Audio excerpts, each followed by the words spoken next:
wo kwigenekerezo rya 4 Gitugutu uno mwaka nyene iteka Emmanuel Sinzohagera arongoye inama nkenguzamateka yarishikiye muri Nyabugogo na quartier Nyamugari yo muri commune n'intara ya Gitega kugira ngo yirabire ivyononywe n'umuyaga uvanze n'imvura yaguye kuwa 2 Gitugutu uno mwaka.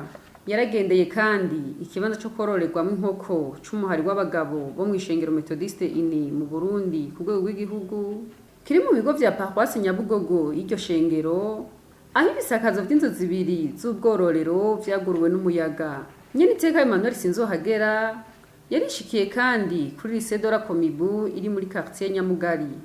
Aho naho umuyaga ukaba wari wasambuye ibisakazo ku birasi bitatu no ku biro vy'umuyobozi vy'iryo shure, ariko bakaba baramaze gusanura izo nyubakwa zose. Umukuru w'inama nkenguzamateka akaba yaciye abemerera ko urwego arongoye ruzotanga intererano izofasha mu kuriha amafaranga yakoreshejwe mu gusanura izo nyubakwa. Mw'ijambo yashikirije, nyene iteka Sinzohagera yahimirije Barundi gutera ibiti bibana n'indimo mu ntumbero yo gukinga impanuka bene izo. Yaciye asaba leta nvyeyi kugarukira kubahuye n'ivyo vyago. Twasanze kuri hariho byinshi byononekaye haba ku mashure mbere no mu bindi uburaro mbere n'aha hantu mwabonye hariho umugambi wo korora inkoko.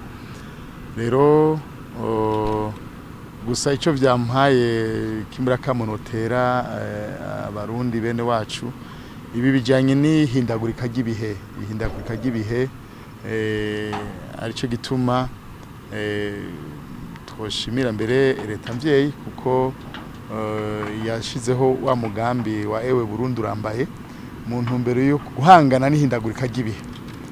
Hama mbere ngasaba yuko aho naciye ndabasaba yuko boze baratera ibiti bibana n'indimo kugira ngo nanone bishobore ubwa mbere kudufasha gukinga impanuka nkamwe nizo, kuko ahantu hari ibiti naho haza umuyaga ibiti birafasha mu gukinga ivyo shobora kononekara.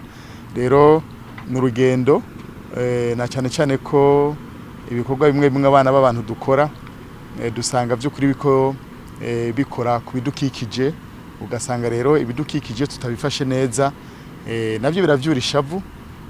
Ingaruka rero zimwe usanga gihindaguka ry'ibihe ni nkamwe nizi. Rero nuko nasanze ibintu vyifashe ambe nagira nje nsaba nterakamo nsabe leta mvyeyi leta nkozi rongwe na nyine icubahiro General Major Evariste Ndayishimiye yuko muri wa mutima w'urukundo boraba ingene bagarukira kuri ayo mashure canke bene gihugu bahuye n'ivyo vyago uno munsi badafise kimbura aho bakika umusaya canke abanyeshure badafise ingene biga kubera umuyaga wahitanye amashure.